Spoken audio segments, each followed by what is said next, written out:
Hello, I'm Artemis Patricia Endersoltera, and I'm here to talk about how I want to fix movies and how I would reimagine and correct the errors of other studios, even if you guys don't think the movies that I want to fix are errors. I'm going to talk about the movies that I would fix and why I think they need to be fixed. And some of them are mainstreamly accepted that needs to get fixed. But one of the movies, if I don't let my ADD and my lack of commitment to things that I want to do interrupt me, I want to cover is Spider-Man Homecoming. Not Homecoming, which actually Homecoming, the Spider-Man trilogy, actually Homecoming is a movie that I think is bad that does need to get fixed. And also, but like my really big focus is Spider-Man Far From Home. I want to cover in a future video and tackle. And my version of it would be called Spider-Man Home Universe. But the real big problem that I want to tackle, and the thing that everyone seems to agree on, is the Disney live-action remakes, and how I would fix Disney live-action remake problem. And one of the things that I know people are all groaning their eyes at and saying, those are not good movies, are the cinematic universes. And how I would fix Disney's live action problem is by creating the Disney live action animated cinematic universe. And there would be standalone stories that are movies that exist within the live action cinematic universe. And then there are movies that take place in the live action cinematic universe that are not standalone movies that were created within the live action cinematic universe. And the first movie that takes place in the actual live action cinematic universe that isn't a movie that was produced within the live action cinematic universe is the Chip and Dale movie. And basically, all the Disney animated movies, including Pixar, exist within the live action cinematic universe as movies made within that universe and produced. And that the cartoons are real people. Like the original Who Framed Roger Rabbit. But I'm pretty sure I would have to do some Googling that Disney did not produce or own that, so part of my pitch would not include having Who Framed Roger Rabbit as the first movie within that franchise. But if Disney could get the rights and would play nice with Warner Brothers, Who Framed Roger Rabbit would be a very good launch point of the first movies to take place in that. And without that, the live-action Chip and Dale movie is a really good jumping-off point too, and would be kept within the real world, the grounded world, the non-fictional movies that are produced within this universe. And one of the things, one of them, the next movie would tackle the idea of the problematic nature of basically race swapping animated people for live action people. That these are, the toons are a discriminated minority within this world, and it is important to ground fictional persecution with real life persecution and have intersectionality with the persecution to add a real world attachment and understanding and empathizing to the people. And one of the perfect examples of fictional persecutions intersecting real life persecution is one of my all-time favorite characters, and God damn it, Netflix, Disney, you better not race swap this one particular character in the MCU, because the original race plays a huge part in their character. And I know this character hasn't always been Jewish in the comics and a Holocaust survivor, but god damn it, Magneto is a masterpiece character. I think race swapping Xavier would be fine and works, and I think the chicken guy from Breaking Bad would make a perfect inspired Xavier, and I think he should play Xavier, and I think he should get the part. But Magneto has to remain Jewish and a Jewish Holocaust survivor because that is such a unique motivation. Now, I know I went on this MCU tangent, but I will bring it back to the live-action animated cinematic Disney universe idea. And the idea is that my idea for the live-action cinematic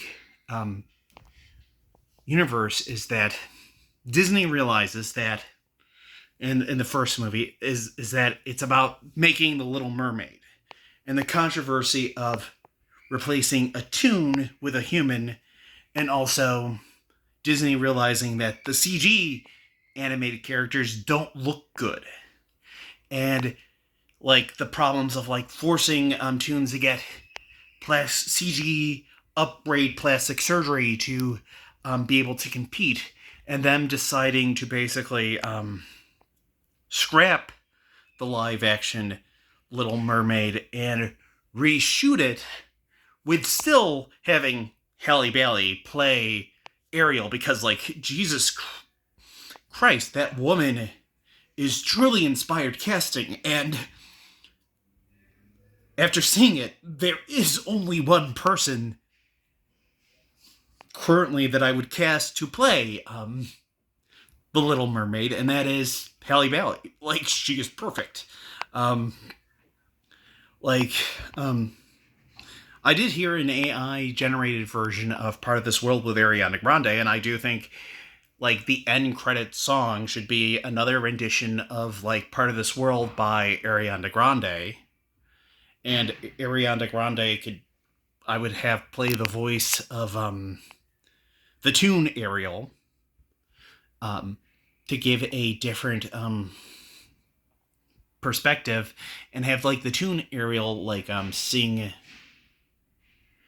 the song, Part of Your World too. But, like, I know I'm getting rambling, so, with the reshoots that they're going to do for the live action, new integrated live action / animated cast of The Little Mermaid, is that most of the human characters will be played by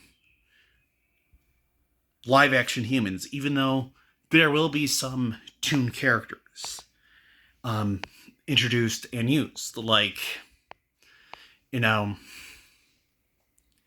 and, you know, like, and then combining that with like, with the mostly human cast, and having Ariel and Eric definitely both be live action, but having, you know, maybe I would have, like, I'm thinking right now, maybe I would have, what's the character, based off of the drag queen? Ursula. I would have Ursula be an animated character, which,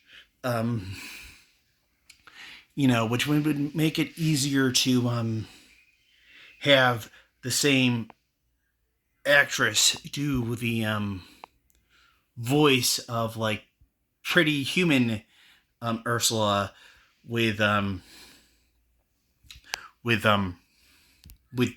drag queen over the top Ursula, and, you know, and you could have a trans person or a famous drag queen be the voice of Ursula, and you can modernize the character appropriately instead of having, like, Melissa McCartney play a character based off of a drag queen. Like, that is kind of really stupid. And so the movie would be about the production and the making of the live action animated Little Mermaid, and that getting like, like kind of like an Inside Hollywood story, which would launch the reboot of the live action movies, and having the live action Disney remakes get started again with live action animated remakes, and having the live action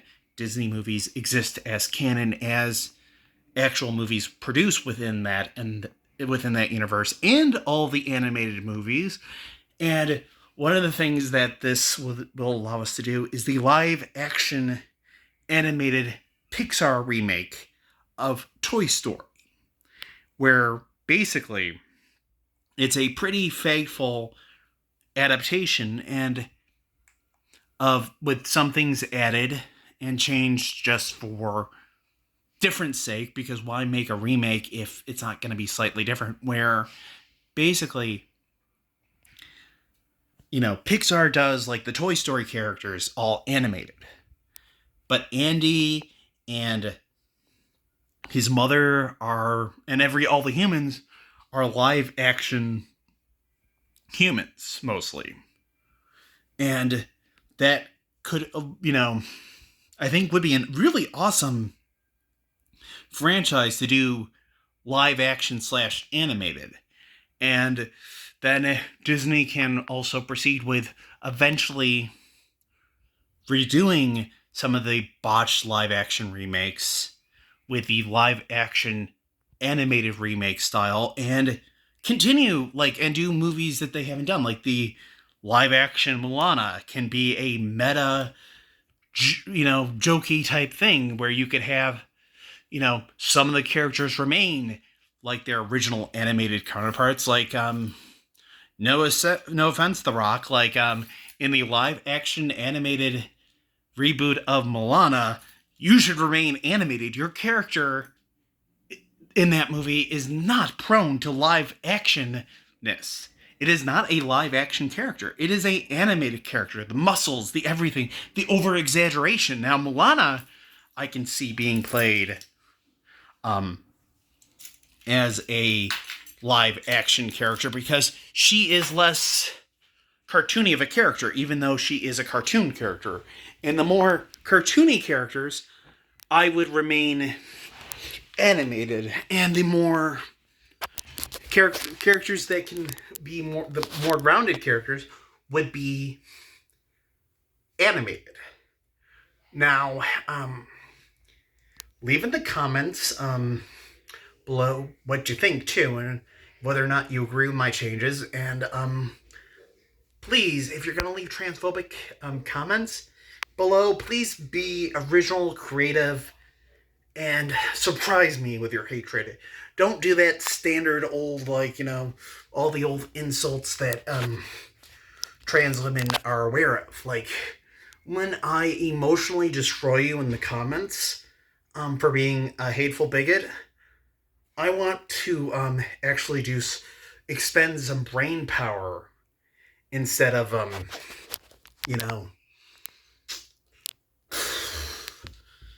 instead of what I normally have to do, and it just make it hard for me to emotionally destroy you bigots, please. I would really appreciate that. I would like the challenge, and it would help me improve my writing skills. And fat-based stuff is not original too when it comes to hatred.